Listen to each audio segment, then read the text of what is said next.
Wake up your morning in a brand new way with the positive people, places, events, and things in and around your neighborhood and around the world.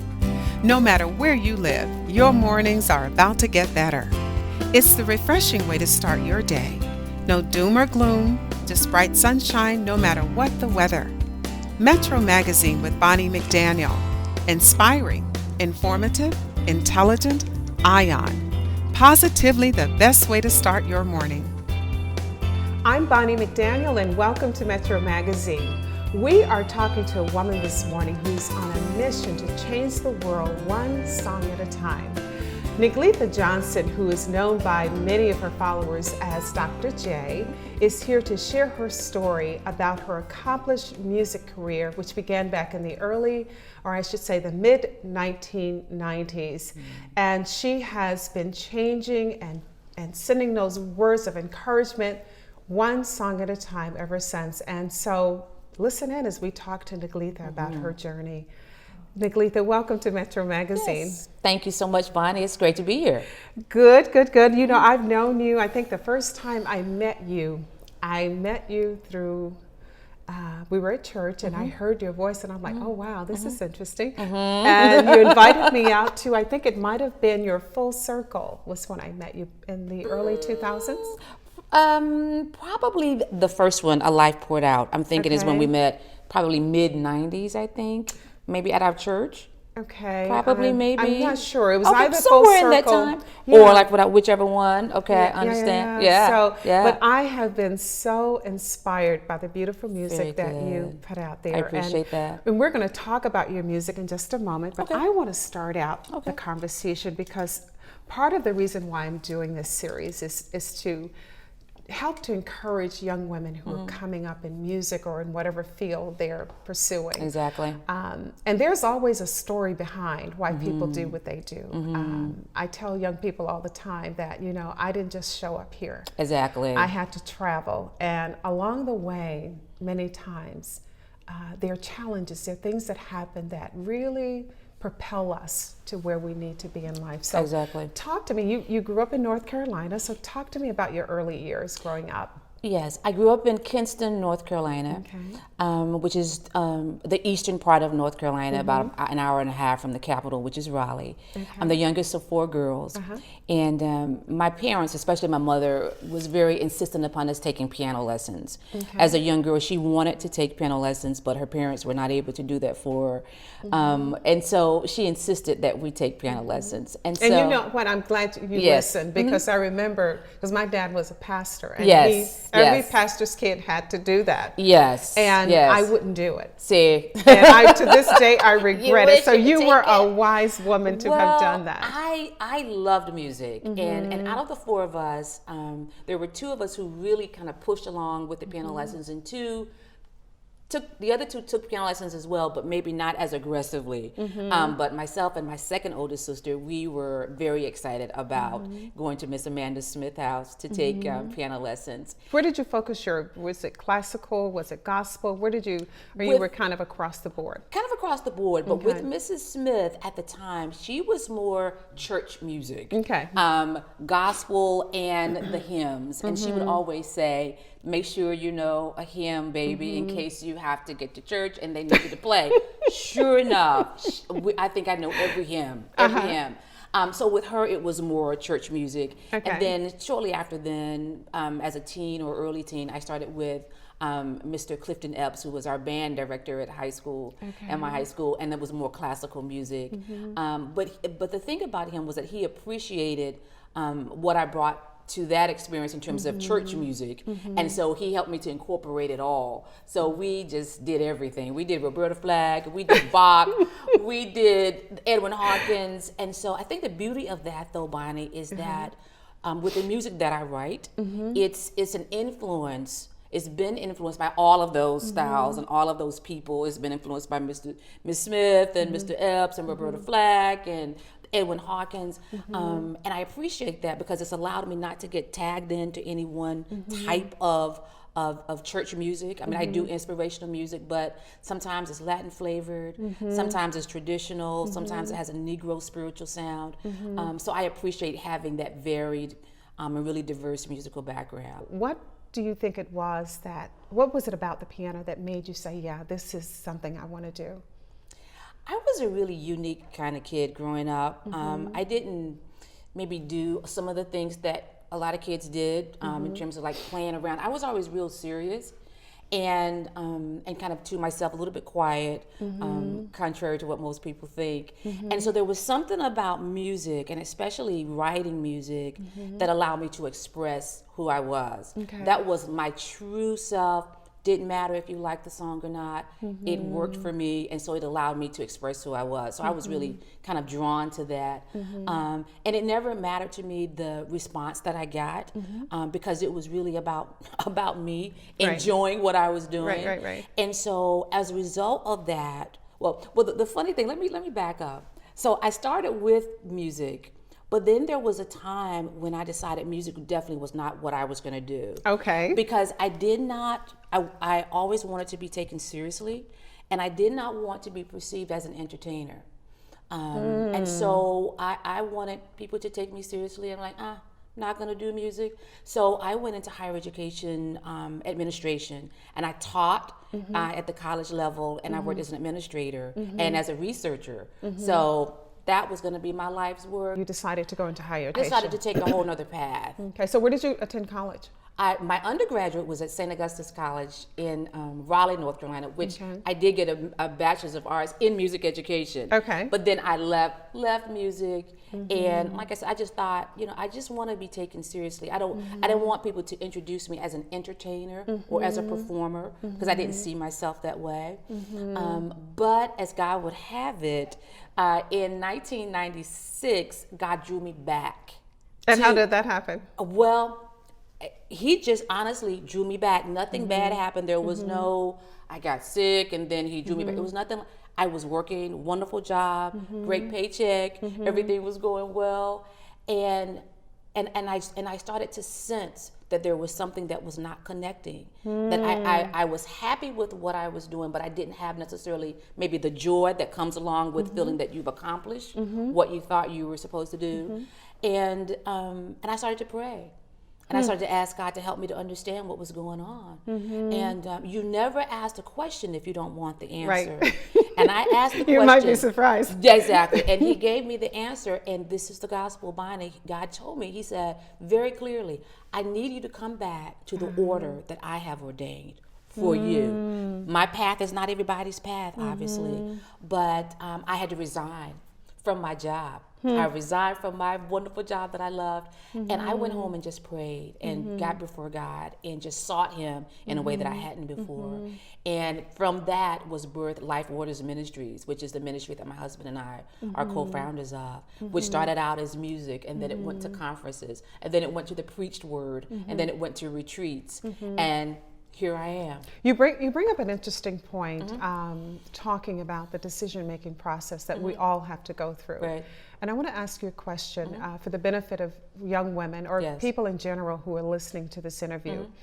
How important is it for the spiritual aspect to be involved in your decision-making process? Because generally we talk about our careers, we talk about education, and a lot of people make decisions using the world's standards, if you will. How important is it for the spiritual part of you to play a role? I think growing up and in the church, I mean, I always knew that there is no life without Christ. Even though as a teenager, we all go our ways and do our things. But as an adult, it was very clear to me that there is no decision made without including Christ in it. I am very clear, for example, that after praying about the man that was to be my husband, now 32 years later. I just saw that. I don't know when the anniversary is. 32 years, congratulations. day after Christmas was our anniversary. I'm really clear that God, having brought Jimmy into my life, was a part of the purpose that I am to fulfill. And I think that particularly young women, nobody wants to be by themselves. So it's like, just send me anybody. But we don't want anybody, right? Because God is about purpose and about kingdom work.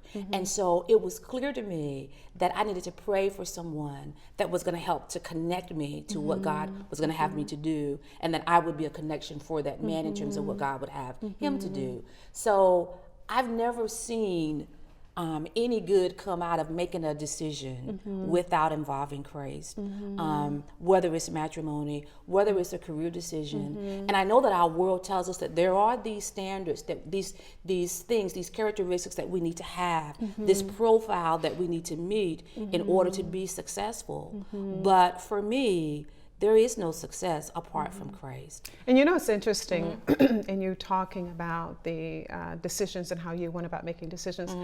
And one of the things is that I have learned, and I am absolutely certain about as I've gotten older, is that there are no happenstances in life. No. And that everything that you need, you came here with, first of all. And secondly, that we are not lone wolves in and of ourselves. They're connected. They're people who are connected to us, because no one gets anywhere by themselves. Exactly. And to know who those people are, I think, is extremely important. You get that by taking that time to meditate and to pray. Exactly. And to ask for guidance. And so I wanted you to talk about that, because I know a lot of people are out there struggling, and they're trying to figure out, why am I frustrated? Why am I not getting any farther along? And it may or may not be for them based upon where they are. Exactly. But from my own personal experience and listening to yours, it absolutely works. It absolutely works. It absolutely works. If I could give another example, after I resigned from my job and we started Life Waters Ministries, I got really sick. Talk to me about it, because I remember you sharing at your debut of one of your cities, you were talking about that experience, and it just moved me to tears. Yes, indeed. If you don't mind, share that story. I don't mind that at all. But in 1996, we founded Life Waters Ministries in June of 1996, and around July, I developed this pain in my right side that I thought, oh, maybe I had lifted something wrong or whatever, but it was not going away. Went to the doctor. She sent me to Walter Reed to have a full body scan done, full bone scan done, and they saw these hot spots, they said, in my various bones. And so she said, she got very nervous. She said, Negleatha, I want to send you to a specialist. So I thought, just bone specialist, this is good, it was an oncologist. And so on September 6th of 1996, I would never forget, the doctor said, Mrs. Johnson, you have cancer.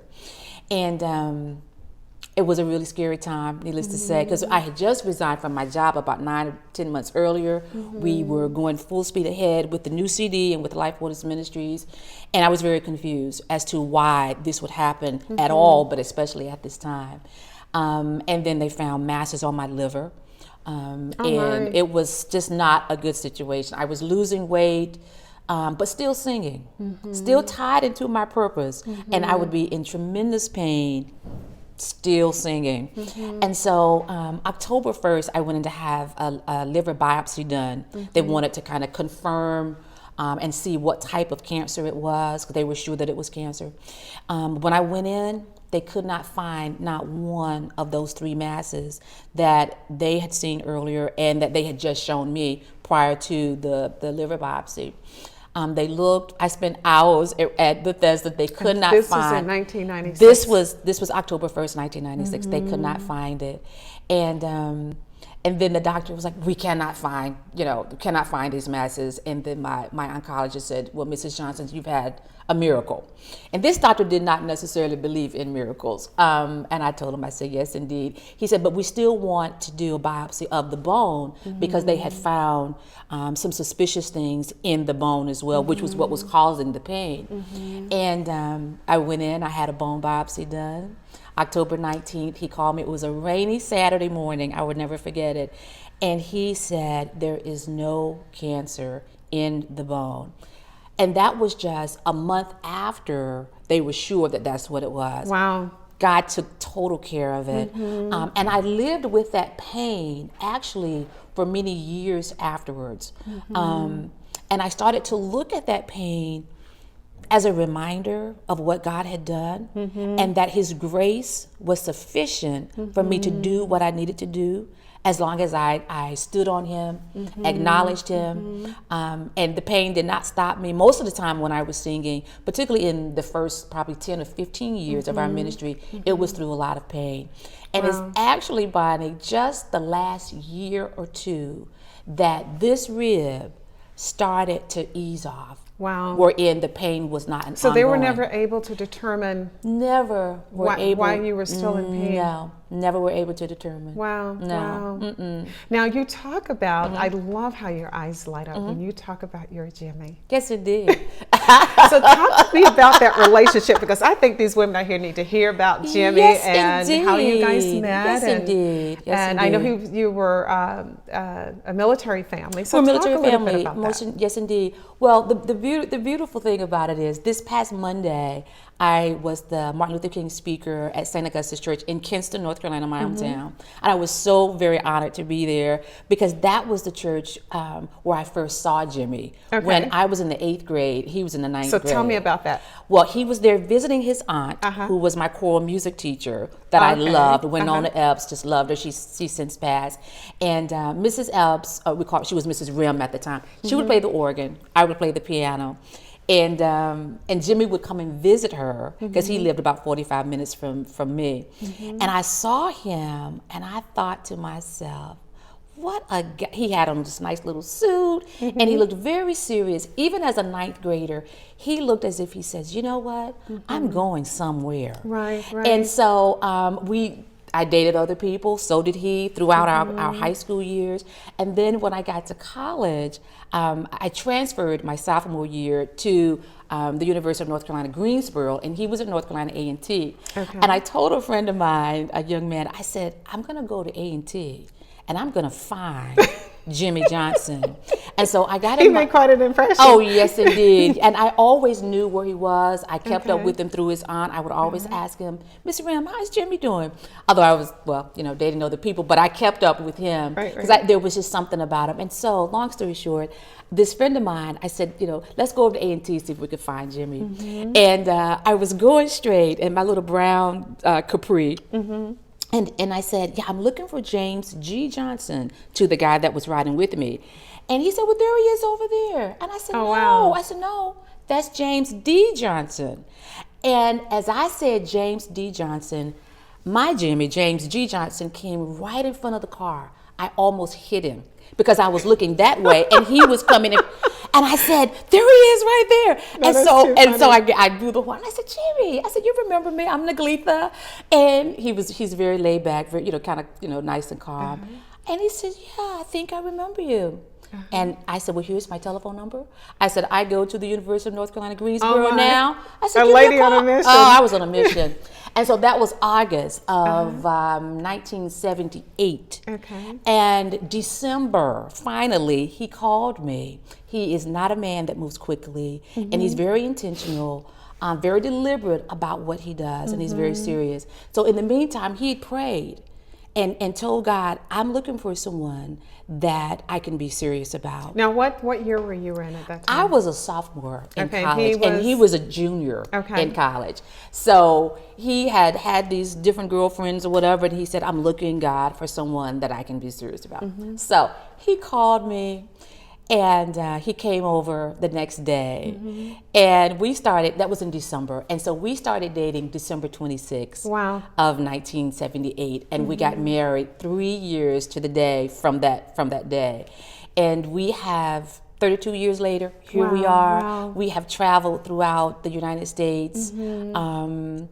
He has walked with me through some very difficult physical times. That's been kind of part of my story, because I've had several really difficult physical diagnosis, medical diagnosis, even since the Mrs. Johnson, you have cancer one. We lost our first baby. She was stillborn. And I still have the letter that Jimmy sent me when he was encouraging me and saying, I'm going to stand by you. You bring up an interesting point, because there are a lot of women, I can't tell you the number of women I've met who have lost children. I know I lost 2 children. I always wanted a full house of kids, and that was not to be because we only have two. Understand. Talk to me about that, because there are a lot of women out there who are struggling, who have lost children. Oh, indeed. So share, if you will, how you managed to get through Our first baby, Jamila Nicole Johnson, was full term. I'd had a pregnancy that was perfectly fine. She was perfectly fine. But on July 26th of 1984, I went in to have her. Everything was moving pretty good at the time. The labor, what do you call them? Labor pains, yes, we're moving slowly, but still, the contractions, that's the word I was looking for. Contractions are moving slowly, but still moving. And all of a sudden, I was pushing her out, getting really excited, and the doctor told me, he says, I see her hair. And the next thing, from that very second forward, it just went downhill.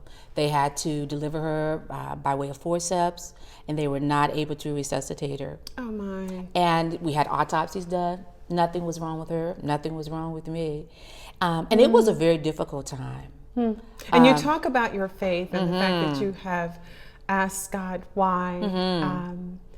What was your conversation like? Because here you are, you're going 9 months. One of the children that I was a daughter. I went 6 months, and I know it was very painful for me because she just stopped. She ceased to live. Understand. But you went the entire distance, time, and you got there, and he said no. What was that like? He said no. I was very angry. Honestly, I was very angry. Didn't understand it. I was hurt beyond what I'll ever be able to explain. And I remember even now asking God. I said, God, you were able to raise Lazarus, a full-grown man, from the dead. I said, why couldn't you have helped this baby? And I stayed at that place with that question probably for at least a year, not understanding why God didn't come to my aid. But through the prayers of my mother, the support of Jimmy, the support of my sisters who encouraged me and said, we may not understand this, but don't stay in that bitter place. Continue to move forward. I got to a better place. And so during that time that when I was pregnant with Jamila, I started writing a song called Precious Little One. And I wasn't able to finish it because, after she passed, and, we couldn't, after she was stillborn, I wasn't able to finish that song until 20 years later. Wow. Which that's on the Full Circle CD. Okay, and it's that's Precious Little One. I remember. Yes, indeed. Yes, indeed. But Bonnie, 11 months after Jamila was stillborn, and I had told Jimmy, I was like, listen, I'm just not going to have enough. I can't go through this. We just won't have children. Hard. I'm like, we just won't have children. God spoke to me. I was in my car, and he said, go back and do it again. Yeah. He said, go back and do it again. Yeah. And from that place of no faith 11 months earlier, I was immediately propelled to a place of much faith. And I said, okay. And 9 months later, because I got pregnant the very next month, 9 months later, we had Zanita. She's here. And she's a beautiful young woman. She came, and we are happy to have her. Wow. Now, 2 years after Zanita, I got pregnant again and had a miscarriage. Didn't understand it. But I was at a place where I said, God, I'm just going to trust you. It's interesting that I've known you for many years. Many years. And I did not know we shared that in common. Yes, to have indeed. lost 2 children. Yes, indeed. And it's interesting. You said that it took you a year. It took many years before I realized I was still carrying that. Because, yes, I got over it. It was a very painful time. Very much so. I would say a year and a half after my first miscarriage, that the 6 month. Understand. I became pregnant with Allison, and then we have her, and the rest is history. And I lost a child right after her. But it's interesting. I was getting up one morning, getting ready, getting dressed, and I had on a Christian radio station, and I don't remember the name of the artist. And the words start out, I thought you'd be here by now. And this song was about this couple who had been wanting to have a child. Wow. And they finally become pregnant. Oh my gosh. And the baby is gone because they went through, and when I heard this song, everything came rushing back to me like it had happened 2 minutes before. Understand. That was my, I don't think I'd ever really grieved the way I needed to, because that's when it happened. That's when it happened. Yeah, no, I'm with you. Because totally. This song, and I think it's amazing how things happen at the moment when we need to. We think we're over things, and we never are. Until we go through that grieving. That's exactly right. And I want you to talk, because one of the other things that I also know about you is that you, in addition to being this wonderful singer and music composer, that you're also a minister. I am. And so if you would speak to the importance of grieving, whether it be the loss of a child, the loss of a relationship, how important is that? And talk about some of the steps you need to go through with grieving.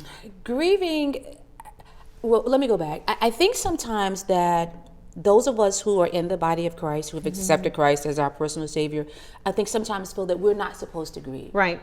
That God will not have us to grieve, that we're just supposed to get over it and keep moving. Don't you hate when people come to you, you're in pain. Yeah.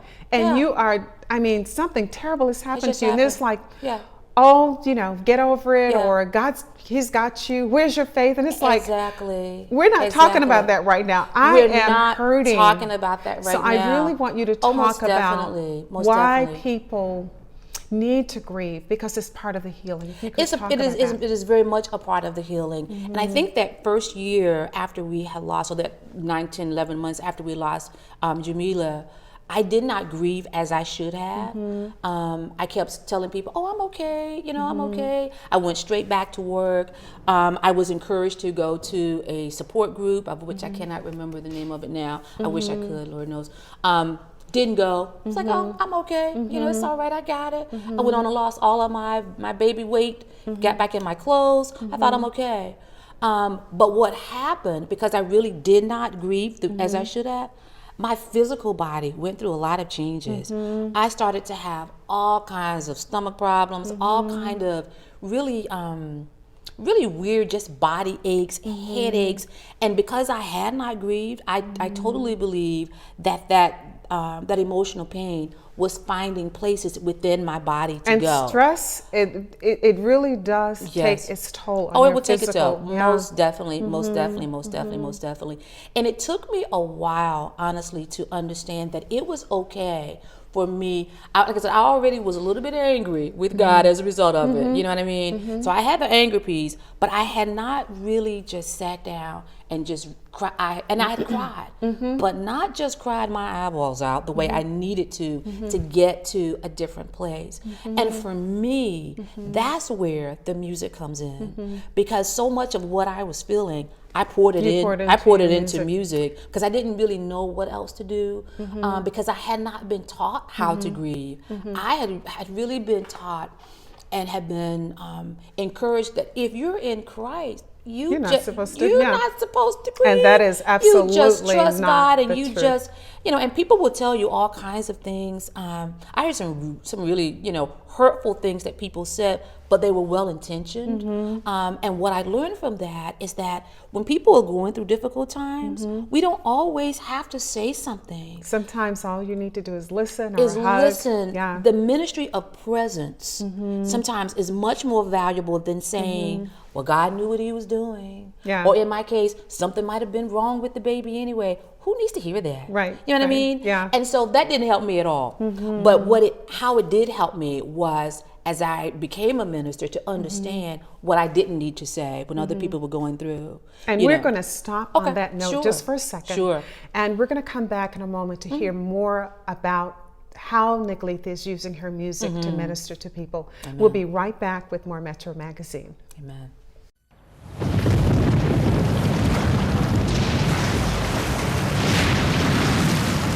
Up to 40% of businesses never recover after experiencing a major disaster.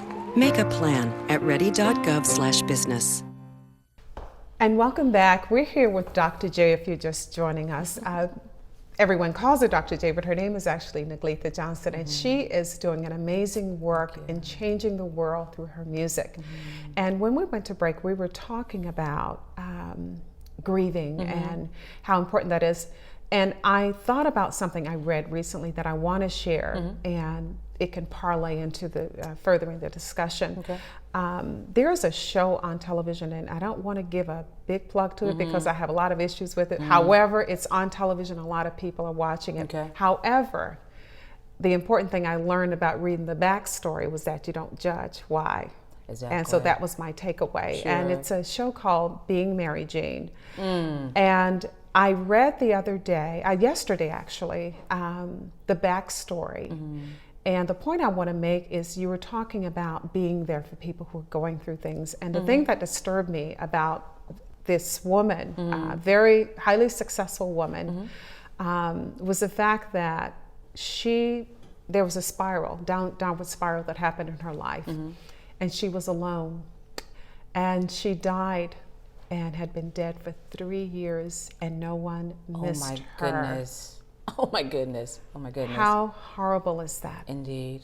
Indeed. That there are so many young women, young professionals that are walking around out there who are on top of the world, and they are alone. They have no one to share that disappointment of losing their jobs, or losing that friend, or whatever might be going on in their lives. And there's no go-to for them. So talk about how important that is. And I'm so glad you asked that question, because just this morning I was talking to Zanita, and I told her, I said, this is a pivotal year for you. Next month is her 28th birthday. And I said, there are some things that you need to make some decisions on. Right. And I told her, I said, one of the things that I would like to see you do is to develop your professional community. Very important. Very important. I said, of women who've already kind of been where you are, been maybe even where you're going, who can encourage you, who can advise you, who can kind of critique you when you need that as well. But what I found, Bonnie, I think particularly with this generation and maybe the generation before, is that we're so embedded in the spirit of competition until we don't have community. And I talk about that a lot in my book. I'm with you. The fact that we are busy competing, and I ask myself, competing for what? For what? Let me tell you what the for what is. So that when we get something to celebrate, we're celebrating it by ourselves. We are. Because we have not developed that community as we should have. And what I found is, because there is that strong spirit of competition, I call it, we don't reach out.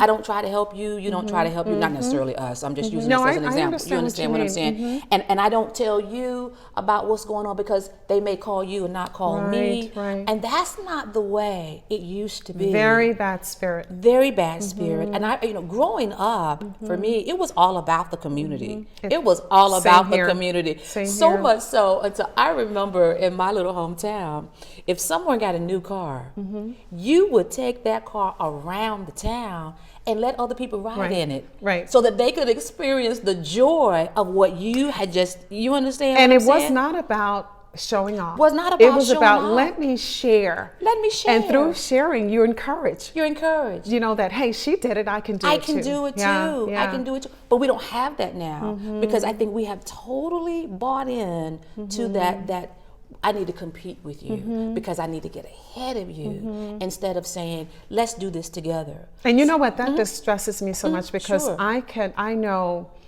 at least a half dozen women right now off the top of my head who are beginning or kind of in the middle of the work that they're doing.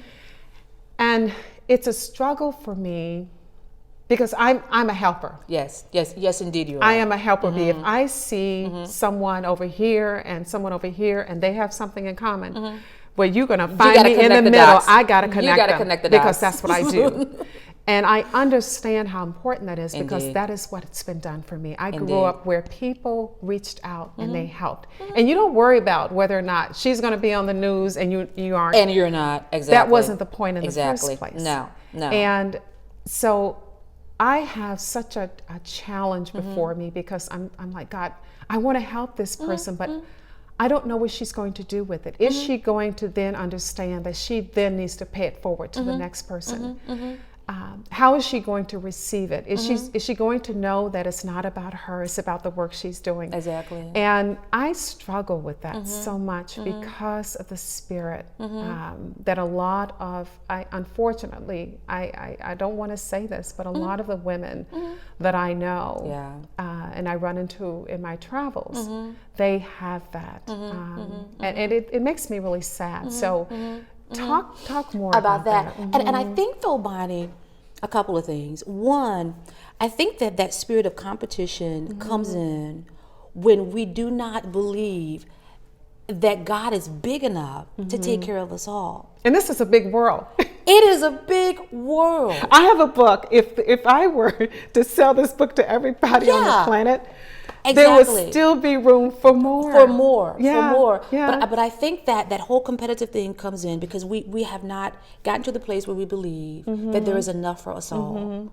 So I don't have to worry about you taking what's mine, because there is some that's already designated for me. Right. Jeremiah 29:11 says, I know the plans that I have for you to give you hope and peace and a future. So that's telling me there is a plan for me. So I don't have to worry about you taking what's mine. Right. Because I can't. You can't take it. Right. You cannot. You know, it's so crazy because a lot of people don't know this about me because I haven't done it in several years, but I sing fairly well. But I understand what my singing is about. You know, I used to sing in the choir when I was growing up. I was in a singing group when I was, in college. But singing that's not what my calling is. Gotcha. You know, so the idea of me imagining myself that I could be Negleatha Johnson is like crazy. Because I'm not. You know, but see, this is a thing. I think that even for other vocalists, for me, it's incumbent upon me to help to support them. But incumbent upon, the point I wanted to make was for me to stay in my lane. I understand what you're saying. My passion is not singing. It's not singing. So why would I want to infringe on someone else who really, this is what they want to do. This is their life's work. I understand. I can sing, but I'm not interested in singing. I got you. No. I totally understand. I totally understand.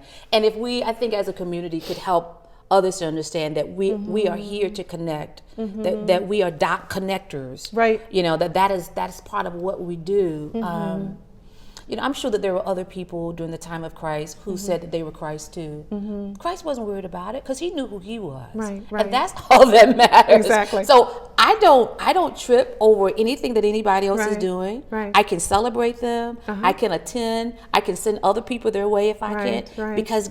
And I think that's the beauty of being 54 for me as well, is that God is like, I got you. Right.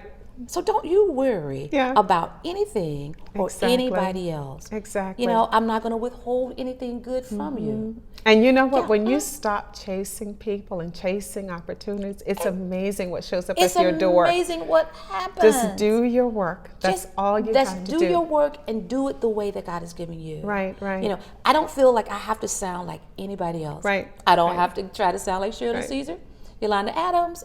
I gotta sound like Negleatha Johnson. Exactly. Because there's this body of people that God has that's gonna connect with the sound that He's given me. So if I'm perpetrating, I'm gonna miss out on reaching those people. What you're gonna do wind up doing is actually turning a lot of people off. Turning people off. Because they're like, because you're not the messenger. I'm not the messenger. Yeah, their ears are tuned to hear the person who's to bring them the message. So before we get too much into taking away from your music, I want to talk about. Sure. Now you brought me each of your projects. So if you could tell me, A Life Poured Out. Yeah. What went into that? Oh my gosh, this is the first CD that we did. Right. A Life Poured Out. All the songs are original music. We didn't know what we were doing because I wasn't planning on doing, music ministry or any music stuff. But God was like, yes, you will. And I said, yes, I will. Okay. And so this 13 tracks of different kinds of inspirational music, contemporary, traditional, Negro spiritual. I look at it kind of as a testimony in song. Okay, about your life? About my life. Okay. About my life. all of which I think encourages other people. One of the things that I'm excited about in terms of our ministry is that it is a ministry of hope, healing, and restoration. Okay. So every song that I write is either something that I've already experienced, but it is definitely something that will encourage other people. So that's a life poured out. That's the first one. So the next one is full circle. Girlfriend, I'm loving this hair. Yeah. It's amazing how we change these hair. There's my flip day. Yes, indeed. I remember having something similar to that. I had to get rid of the flip, but I did love it at the time. This CD was a CD that deals with relationships. Okay. Single but not alone deals, of course, with being single. Take Your Time was a song. And the funny thing is, a lot of these songs, particularly that deal with being single, are songs that started out as conversations with my daughter Zanita. When I was talking to her about the whole boyfriend thing, and Take Your Time, Precious Little One, I told you grew out of when we lost the first baby. Track 9 is a song called Why that deals with being divorced. A good friend of mine from Montana was here visiting, went home, and her husband had packed up all of his things. Oh, wow. I was crushed by it, needless to say she wasn't, so I wrote a song out of that.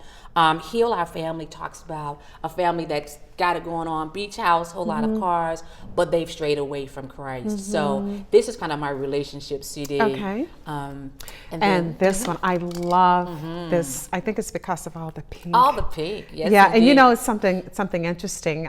Little tidbit I learned a while back. This color in particular is because there are many shades of pink. Yes, indeed. This particular pink is the shade of divine love.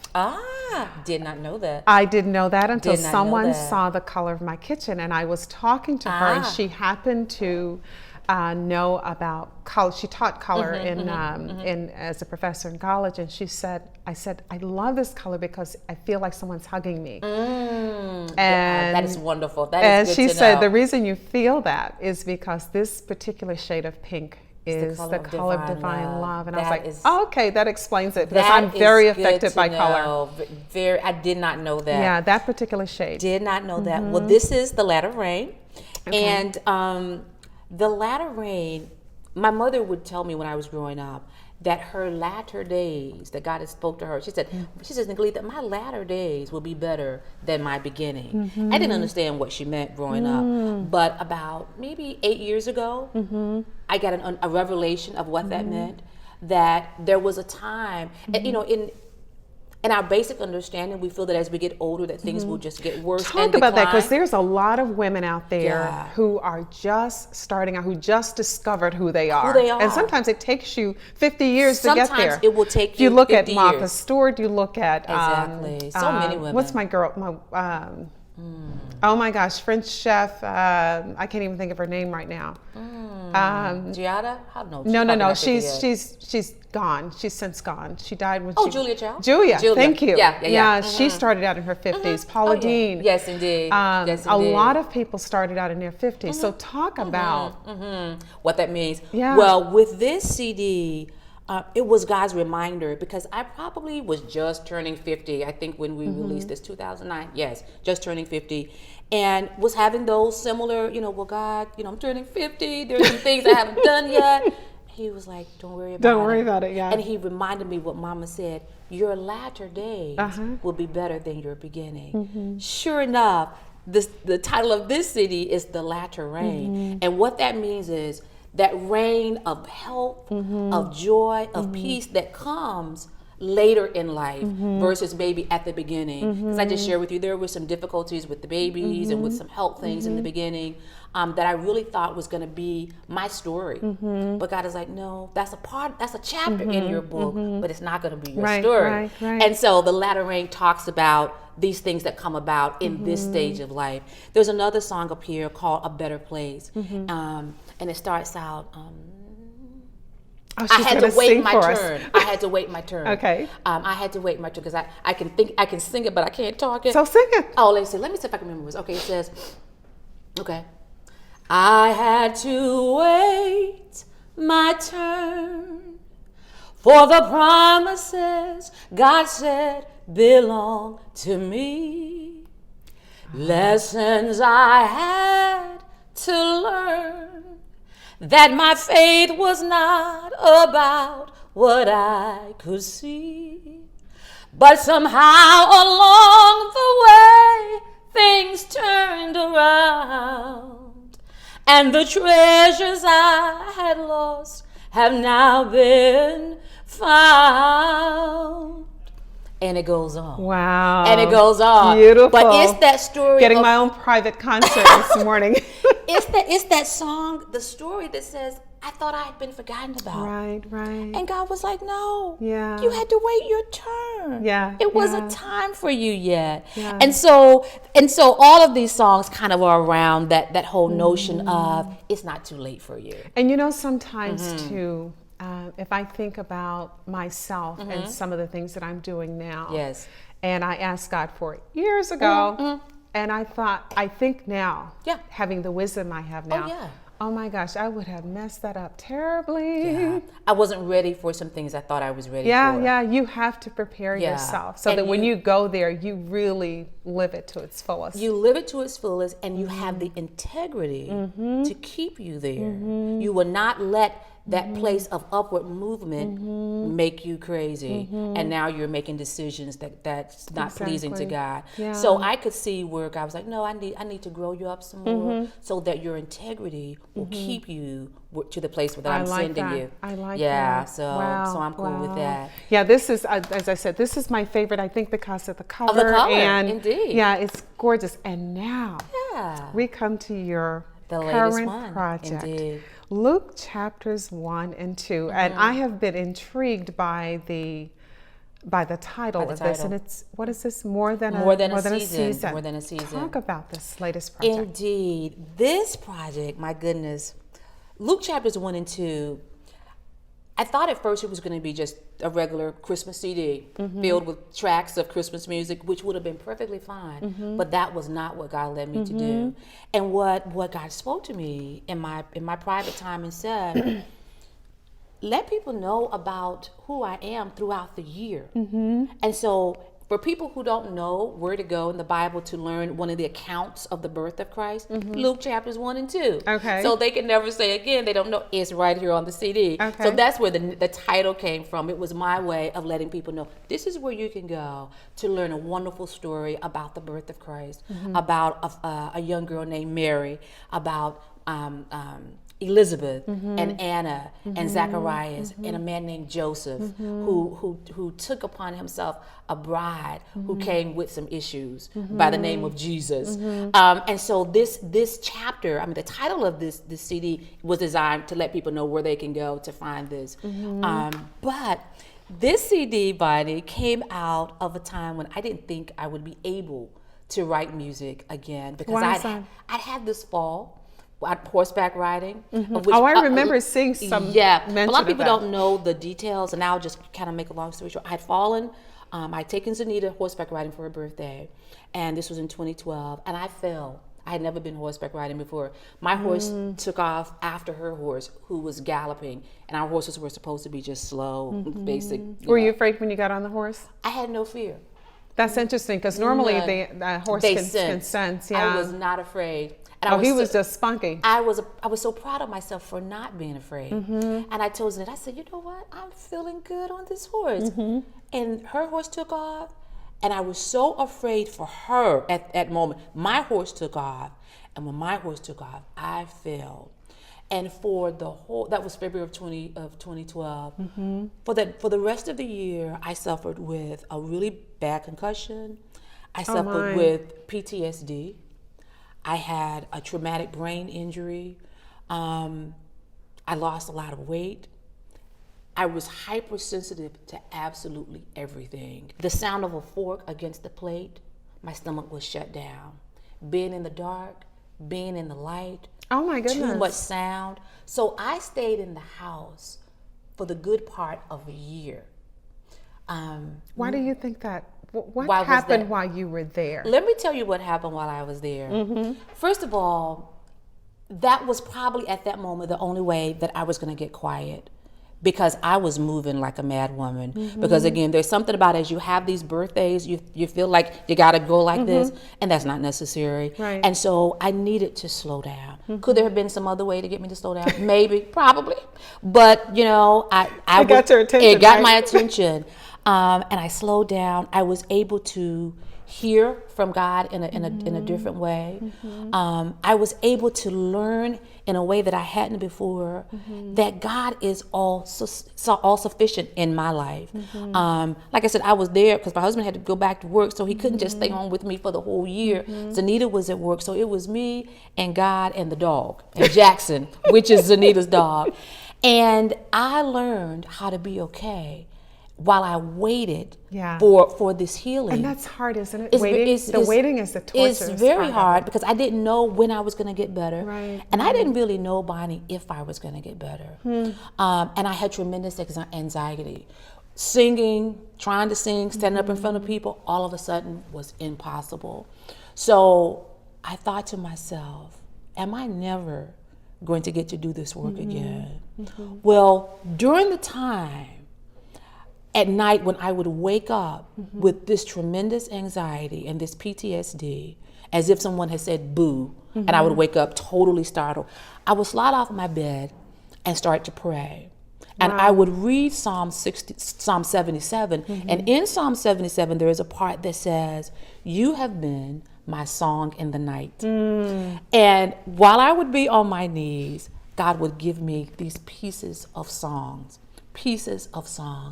And I thought, well, I don't know if I'll ever get to sing them, but at least they're in my spirit. And so after a while, 2013 rolled around, and I was getting better. And my husband told me, he says, "Negleatha, we're going to release new music in 2013. And I said, well, Jimmy, I don't really know about that for sure, but if you say so. Sure enough, August of 2013, my spirit got in gear. It lined up with God's perfect plan for me, which was to release this CD. All of the songs up here are original songs or original arrangements of songs that are already been recorded, like Silent Night, Oh Holy Night.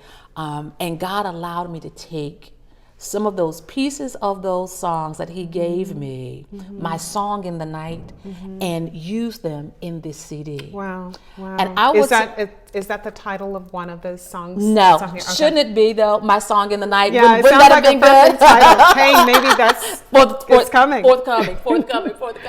But this CD is extra special for me because it represents a time when God is like, you know what?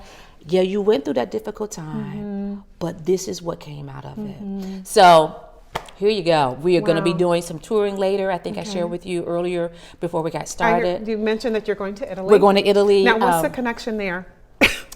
Let's see, 2008, I was directing a women's choir at First Mount Zion, and I took them to Italy. Okay. And I just put it in my spirit to take them to Italy. It was a long story, that's for another time.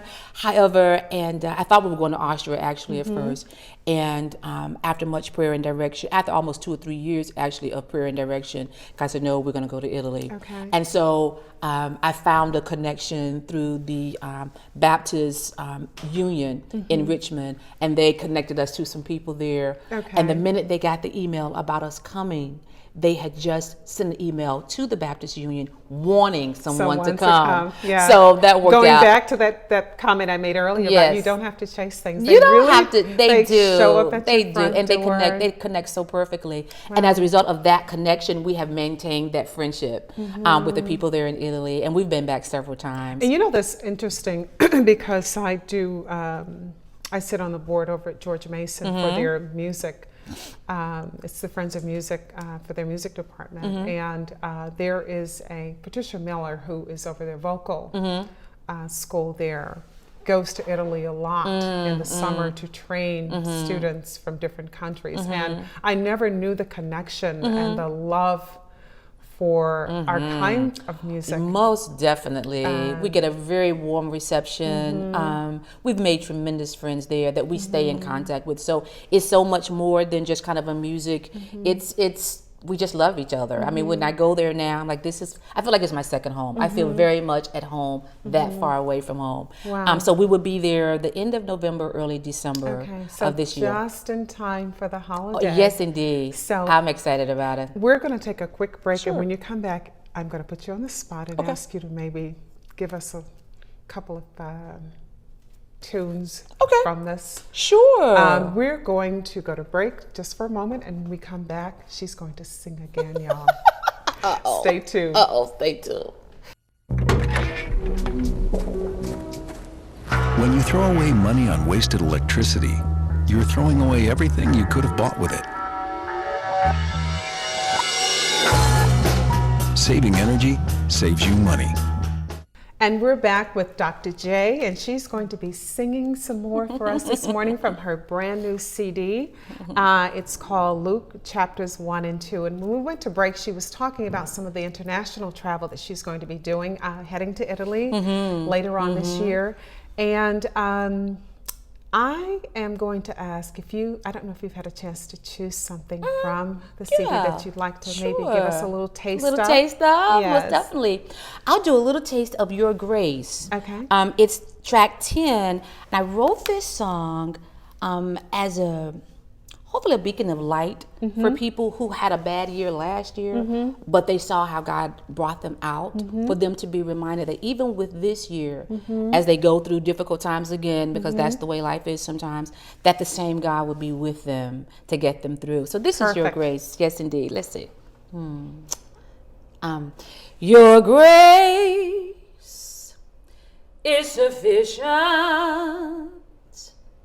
for me. Your grace is sufficient for me.